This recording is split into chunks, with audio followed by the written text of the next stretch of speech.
G'day everyone, it's Mayday Ronan here coming to you live from Bondi Beach, Sydney, Australia. Today I'm joined with a special friend that I've known for over 15 years, a guy I met at the Florida Boxing Hall of Fame. He's the first IBO heavyweight champion of the world. He's also former heavyweight WBC heavyweight champion of the world, Pink Long Thomas. Pink, thank you to the live Zoom today, and it's great having you here to chat with you about your career and your journey. How are you doing? Hey, Dan, I'm doing fantastic. I'm in Orlando, Florida, um, preparing to go to the Florida Boxing Hall of Fame next weekend. Because, I was inducted in 2009. I guess this would be 15 or 16 that's coming up. So I just go out to be a support. I'm here in Florida. I'm having fun. I'm enjoying life, man. Just enjoying life. Amazing. Working with the kids. I'm working with some corporate guys, people who are overweight, need some direction of how to, and I give them that. And if they use it, they use it. It works for them. If they don't, it don't. That's right. It's different strokes for different folks. Pink, I wanted to ask you a few questions tonight, a little bit about your journey before getting into boxing. And if you could share that with us and with some of the audience watching this back. The question was if you could tell us a little bit about your journey before you got into boxing. Oh, wow. My journey was, we all we grew up, come up as kids, we do our thing, and I started my life in a different way. I did some crazy things when I was coming up, not because I had to. I guess it was just because I wanted to. I wanted to try and do something. I don't know. I was following the crowd, I guess. But I didn't grow up in the projects. I grew up in the middle class, but instead I decided to go to the projects and hang out and do the things that, wasn't really cool, but I thought at that time was cool, So, using and, I played sports in elementary school, won championships, football, basketball,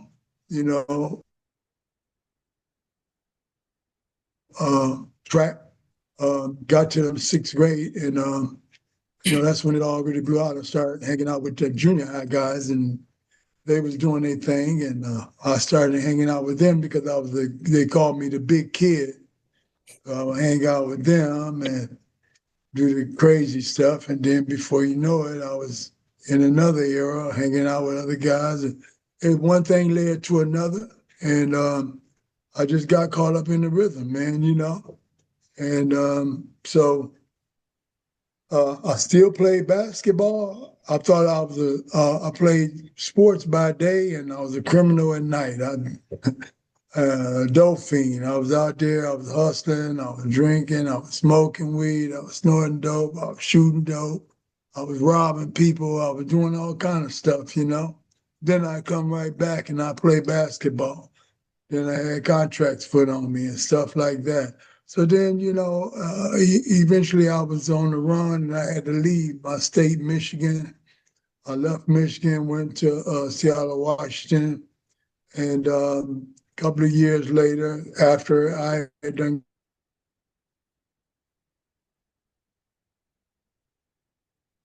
got involved doing the same thing there. I seen a Dubai, and it turned out to be the best lie I told was that, I was from abusive projects and I had 15 fights with 15 knockouts, and I was lying. But the guy worked at a Parks and Recreation Center and then told the story to a coach that was down there, and he told me I should go see him. And I wasn't seeing the guy, and the rest is history, man.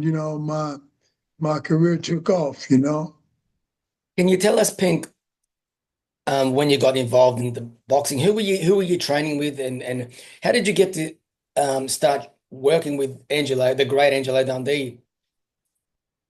Well, what was funny, when I was in Seattle, I started with a guy named Joe West. Joe West was a guy, he was from California, but he was an older guy. He had been around. He worked with Al Ford, who fought Benvenuti, and trained some bad McCloud. He trained some good fighters, and then he took me up under his wing, and I was a heavyweight, and I think it was Larry Frazier and different ones that would come to the gym, and he would, have me work with them, and I started real fast, and from within the first month, 2 months, I think, I went in the gym November, January, I had my first fight. Lost my first fight. I was mad, said I was going to beat this guy. He told me, man, no, you ain't fight me, you hit too hard. So we fought. I fought 2 weeks later, won the Pacific Northwest Golden Gloves, which was on the northwest side of the United States. And 6 months later, I turned pro, but I had a broken jaw, so I had to heal. And, it was step by step, man. I just made my moves, With that sort of company, Pink, guys like Larry Holmes, you talk about Ali, Frazier, all those guys coming in the gym. You can not just you can only just get better with that sort of company, can't you? All that rubbing off, all that knowledge, all those skills, all that energy and the experience. It'd only be good for you. Can you recall some of those experiences when you were at the gym training with those guys? Well, as I said, I was in Washington, and they were all on the East Coast, West Coast, East Coast, California. And so I wasn't getting the exposure like they were because they was hooked up with different promoters and managers who, the world knew, nobody knew about Pink and Thomas. I just worked hard. I seen them. They heard about me, but they didn't know about me. And I would just train. I would put a picture on a bag, and I'd beat the hell out of the bag, and knowing that one day, that opportunity will come. And I think I became about 5-0, and that's when I called Angelo Dundee, and I said, Angelo, man, I want to come and train with you. And he said, son, he said, who are you with? And what's your name? And he said, stay where you at. Don't worry about it. Just stay where you at, because he didn't know me either, And then I said to myself, okay, that's all right, my day gonna come, And next thing you know, I was 10-0. And then I took off and went back to Michigan, and I went to the Kronks gym in Detroit, hung out down there with Emmanuel and Tommy and Hilmer Kente and Mickey Goodwin and all them guys and Johnson brothers. And I trained, I boxed with them, and then I had the opportunity to go to California, I'm gonna say to New York, and I went to the Times Square gym. I trained at the old Gleasons a couple of times, and met some good people at Times Square. That's when I met Khalil Camacho and Turner and, oh wow, Emil Griffin. And I was, Willie Dunn. And I was there for about 6 to 8 weeks. I trained there, and then I went back to Michigan, and then I went to Frazier's. I went to Joe Frazier's gym, and then I had to make a decision where I was going to be. And I decided, they say if you can make it in Philly, you can make it anywhere. So I was at Joe Frazier's gym. I was hooked up with Georgie Benton, and that's where I met Jimmy Young and Tex Cobb, and of course Marvis and Joe, and that's where I was getting my boxing from, and I was learning, and Georgie was training all of them, and I was hanging out around there, and that's when Rocky Lockridge, Johnny Bumpus, Earl Hargrove, White Triplet. It was just a lot of us. We were training at the same time and have a good time, So that's how I learned. I watched these guys, emulated them. Georgie, trained me. We trained us all at the same time.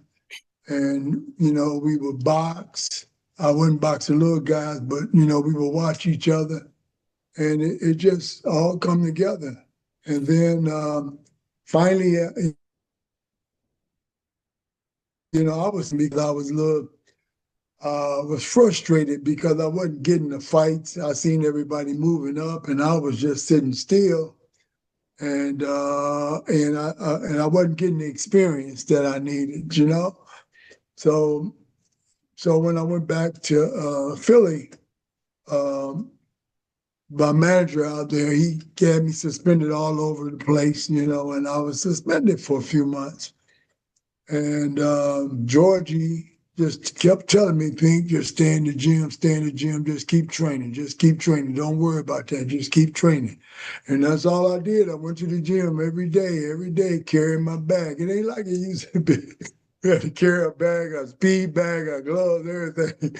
Hang our speed bag up to hit the bag, So, but I did it, and then all of a sudden, one day, I get a call.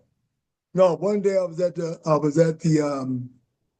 was training in Fraser's, and everybody, the streets was like empty. I see, dang, what the hell is going on? The gym was empty, and what was happening? They was having the night of the young heavyweights in Atlantic City, and all the heavyweights that was coming up was on the card, and I said, oh man, ain't this something, So I said, well, I'm just going to keep training. So I'll act like I was boxing each one of them, each round, and said, if anybody fall out, I'm going to be ready. This was my attitude. So the fights was on a Saturday. That Friday I left. I went, checked into a hotel, and I went to the fights not knowing I wasn't even planning on fighting, so I didn't take no gear or anything. And of course, that's when I was in the casino. I was playing the big roulette wheel, and I kept hearing my name called, and they can't know I'm here, And then about 12 o'clock, man, Bush Lewis, Jackie Callan they were calling me and wanted me to fill in for Tex Cobb, on the card where I think it was Cooney, Page, Dokes. There's a lot of people on the card who was coming up. And I took the fight, and I stopped Bobby Jordan. I stopped him in the 5th round, and that's when that was the first HBO fight, matter of fact. And that's when I got some great exposure. Boom. Then I went right back to Michigan again. And I went to Michigan, then I went back to Philadelphia, and I started training with Georgie again. And then Georgie get a call on the payphone in the gym, wanted me to find out if they wanted me to see if they could get me to fight.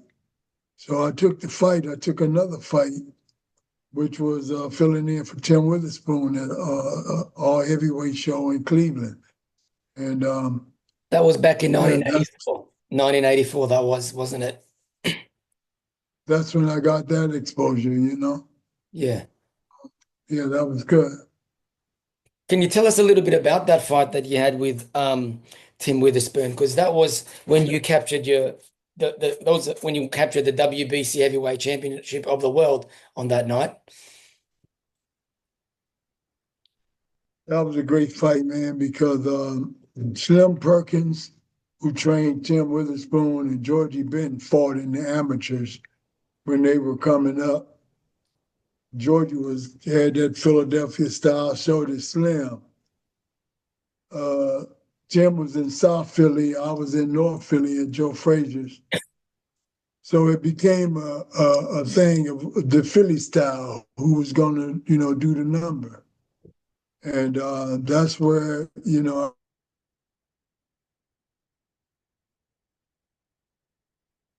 I really, I went in, And of course, I had Angelo with me in my corner. And yeah, it was, you know, I know I jabbed him, I hustled him. I was doing things that I know I needed to do to keep him off balance. So at the end, I would be the one who get my hand raised, and of course, I pulled it off. Would you say that is for you, that is the most memorable fight you've had in your boxing career, or were there other ones that you can recall that were more memorable that resonate with you more? Well, when I was 100%, you know what I'm saying, when my mind was really just on that, doing the number, and yeah, with him, with Mike Weaver, you know, I was in the greatest shape of my life, man. I had really gotten in shape for these guys because I knew I had to be in shape to win the title. Then I knew that Mike was coming. He was a #1 contender, and he's former champion, and he had fought everybody. He had that big left hook, and I had to be ready for him. Yeah, because And you beat Mike Weaver, you defended your title against Mike Weaver, then you went on to fight guys like Trevor Berbick, you went on to yeah, fight Tyson, yeah, which was yeah, a very memorable fight, and you also yeah. went on to fight guys like um, Evander Holyfield, Riddick Bowe. Can you tell us a little bit about those fights? Yeah, the Trevor Berbick fight was a real good fight. I wasn't 100%, didn't train 100%, didn't give it my all. So he won. I don't think that he should have won my title. I won by 1 point. And I mean, I just feel it could have been a draw. It could have been I just don't think he should have won my belt, but he did. And then it was a year later when I fought Mike. And I was in pretty good shape when I fought Mike. I was training out in LA. I was with Scrap Iron Johnson, old man Scrap Iron Johnson. I was sparring with a guy named Mark Wheels who had the Mike Tyson style. And we exchanged right hands. This was like 6 weeks before the fight. And my shoulder popped out, and I thought it just popped out. And I went to a chiropractor, and they, put some ice on it, told me to rest it for a couple of days, but it kept popping out. So anyway, didn't know that it was broke.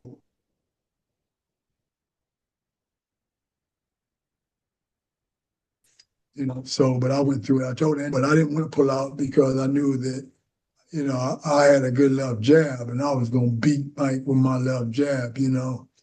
And just unfortunately, through everything that went down in the fight, when my glove split, I think that if my glove hadn't split, I think that fight would have been mine because it would have kept me on my road because I had won the last 2 rounds. Yeah, no, that was a memorable fight, yours with Iron Mike. Can you Pink, I know you've trained with a lot of great fighters, a lot of great teachers, and you knew my teacher, Jimmy Williams, and you mentioned a little while ago that you met Camacho at Gleason's gym. Can you recall some memories with Camacho, and what was he like as a young man growing up? Because back then he was quite wild, wasn't he? I met Mike at Times Square, and him and dang, I just mentioned his name, Willie, not Willie Dunn, but well, they used to walk from Harlem to come up to the gym from 100th Street down up to 42nd Street. Pee Wee Rucker, um, a few other fighters. He was wild, man. He was wild, just a wild kid, but a happy-go-lucky dude, a real nice guy. You had to know him. Everybody talk the talk, but they don't know. They don't know. They talk about what they heard. To me, Camacho, I loved him. He was like a little brother to me. Yeah. So he's a very special kid. A very special kid, had a lot of talent. And the one thing he did do, he respected me. He listened to me. You know, And that meant a lot. you know, when I That was meant in a lot. when I was in Las Vegas, I remember talking to a couple of the Cuban trainers, the Puerto Rican trainers, a guy called Rafael Ramos, and a couple of others, and they all said to me that Camacho was a special kid. And one of the things they recall about him is that he never really got to fulfill his full potential. The late Rafael Garcia, the cut man for Floyd Mayweather, specifically said that to me. He said Camacho was a special kid, but he never got to fulfill his full potential. It was just there was so much distraction outside the ring, and that's what let him down. Yeah, yeah, yeah. I I can say that about myself, but I won't. But that's, I had my distractions also. But I'm grateful, very grateful that, I made it to the point that I accomplished my goal. I remember telling my first trainer I wanted to win the championship, write my book and do a movie, and here it is years later. But right now I'm working on a movie, and I think it's going to come together. But I read my book, Yeah, I've got of that book. course. Got that book here somewhere. I bought it years ago. Can you tell us a little bit about your book, Pink? Well, it's a PG book because I wrote it so kids could understand it and it wouldn't be so, rough, when parents read it. But I want it because it's talk about it's about my life. It's autobiography and just where I've been. I went through the jungle and how I survived a lot of things in my life. That God just He kept me, and I'm grateful. I'm just grateful, man. And then it talks about DJ, when we met and after we met, when I made my second comeback, when my daughter, my Pierre was born. She went for about 3 months, and he lost her at a fight that, my last fight when I suffered that severe hematoma. And so, it was it's crazy. We had a lot of stuff that was going on in life that the story will be told in the movie. That's amazing, Pink. I'm glad that everything has come to fruition. Your book, your movie, and geez, you've got a great story to tell. And I'm glad that I got to know you 15 years ago when I first visited the Florida Boxing Hall of Fame. That was the year that both Aaron Pryor, the late Aaron Pryor, and Roberto Duran got inducted. Um, it was also the year that I met Jimmy Jacobs and Jimmy Williams, my mentor and teacher that you knew very well. Pink, I know you run a lot of programs with kids. You run your own uh Pink program. Can you tell us Project P. Project Pink program? Can you tell us a little bit about that and what you've been doing with that? Well, I used to have a couple of facilities and stuff, but Project Pink can run without a facility. Project Pink is just to restore and to bring kids to the light of attention that they're somebody and they need to conduct themselves like they are somebody, and they need to carry themselves like they're somebody, show some respect and hygiene, dress code, etiquette, how they respect, how to give it so they can receive it, how they can receive it so they can give it. And then, of course, it's a boxing program, and they teach physical conditioning that. So not only just for boxing, but for any sport, you develop all the muscles conditioning that you need. So any way you want to go, you can go. And then, I have guys that I train and mentor. They come to me. I mean, I'm 67 now, But I train guys 32, 42, 52, 55, and they come to me and they drop their stuff on me, and then I can give them some feedback. And, they love it, because when they come to my spot, they know that they're in a safe haven and they'll get, they feel comfortable.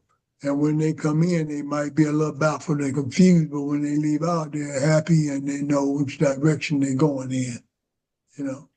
So that's what Project Pink is all about. And then they become mentors to the kids and to the program.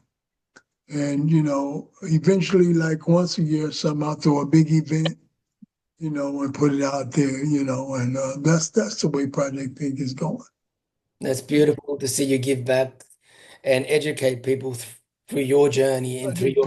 Project Pink is a program that can go all over the world, that will go all over the world one day, because of where I come from, where I been, and what I done, and I implemented that program behind some of the things that happened with me, and that's why I know it so well. That's why I can do it so well, and that's why it don't matter where the troubled kids are. It don't matter. I don't care where they are, what they doing, and how they doing it. I have the heart and the nerve to walk into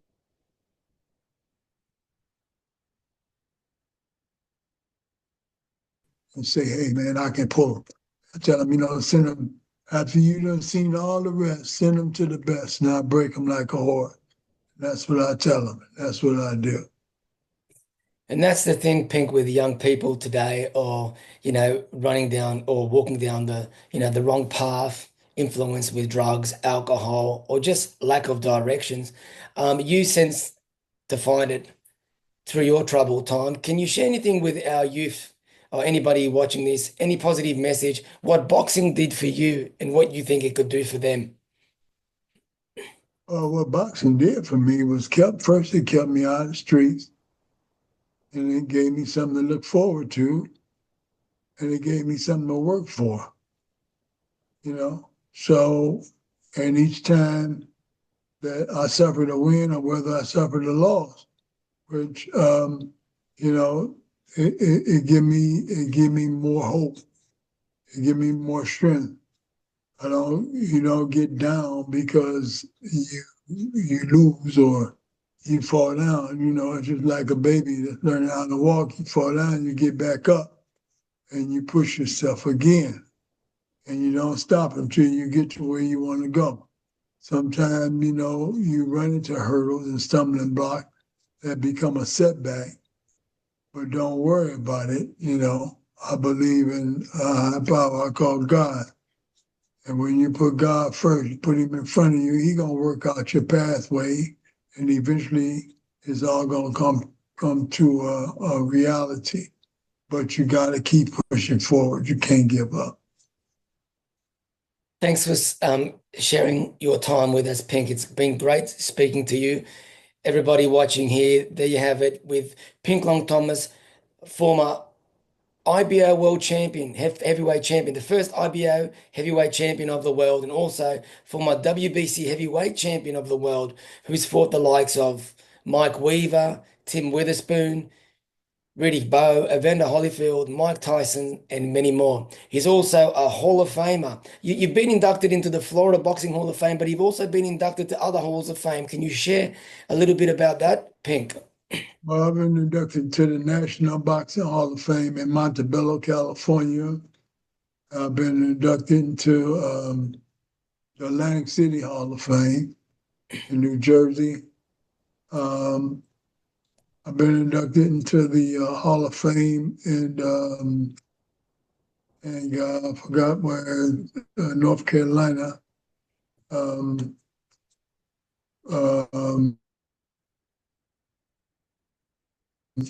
Myrtle Beach Hall of Fame down there on Crusher, and they got an organization down there. I've been inducted to the Space Coast Hall of Fame here in Florida, which is the all sports Hall of Fame. It's not just boxing, it's all sports, which is really nice. And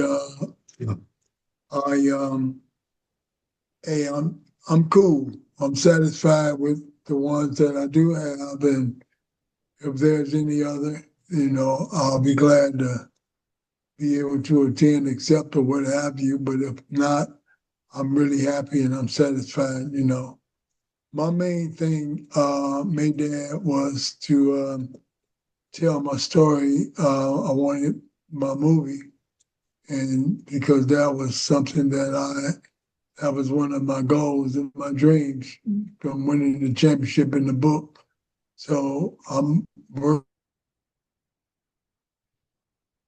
really hard on that. And once that's done, it's not over. I just set another goal and a dream. But I do Yeah. know that it's going to be picked up going to Hollywood.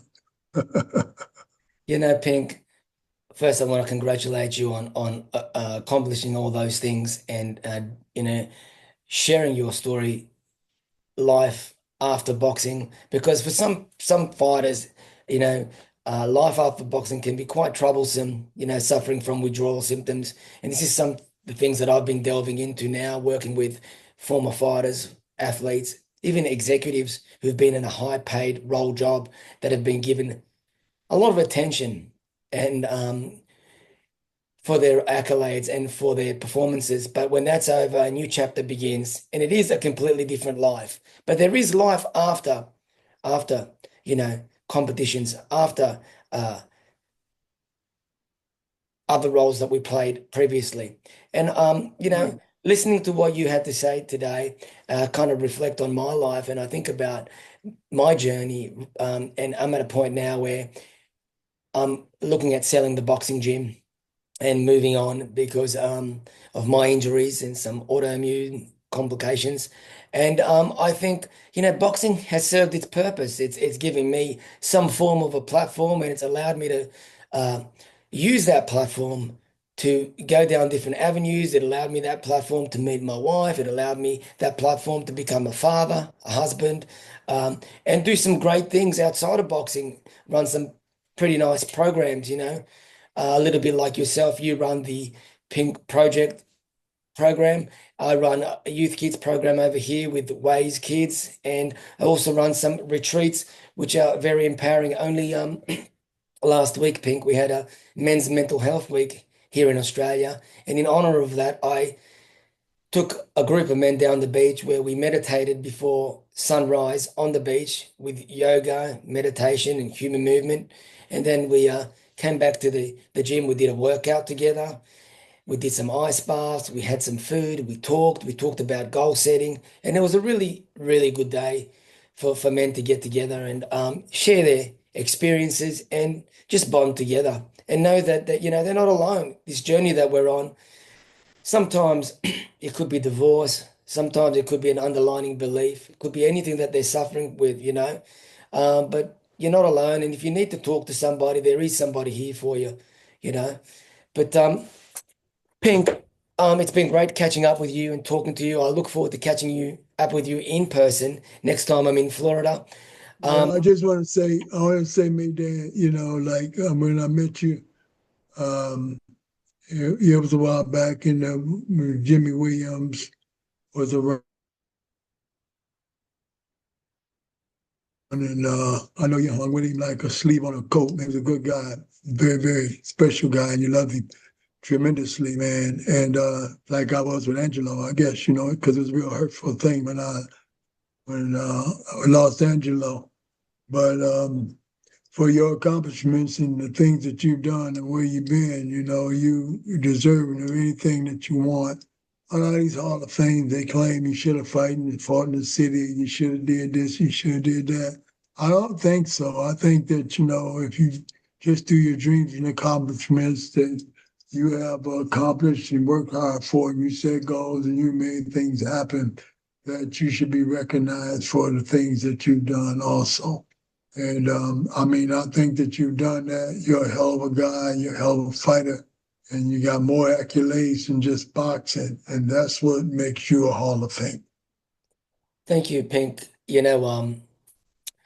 Life tends to throw all different kind of curveballs at you, and I really confronts you with different hurdles. And as you get over one hurdle, as you said, it propels you for the next and it just strengthens you up. And I think those hurdles, although I wasn't able to pursue certain things that I wanted to, recently I spoke to somebody specifically about that. And I said to them, I felt like a caged bird.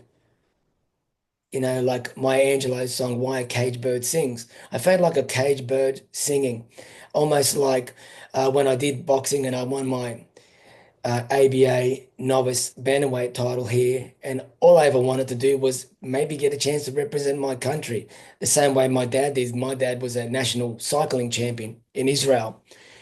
And he competed in a lot of international events. And I wanted to do that, but because of my autoimmune disease, I had to let that go. And when I went to the doctors, they said to me, mate, you should have a break and then go back to a sport that doesn't require you to cut weight and strain yourself. And so I got involved in gymnastics and competitive aerobics, and I was fortunate enough to beat guys who were world champions, who became world champions. But 3 months before the World Championships in Las Vegas, the qualifying rounds, I didn't get a chance to compete or even enter those because my autoimmune had come back and had stopped me from entering the qualifiers.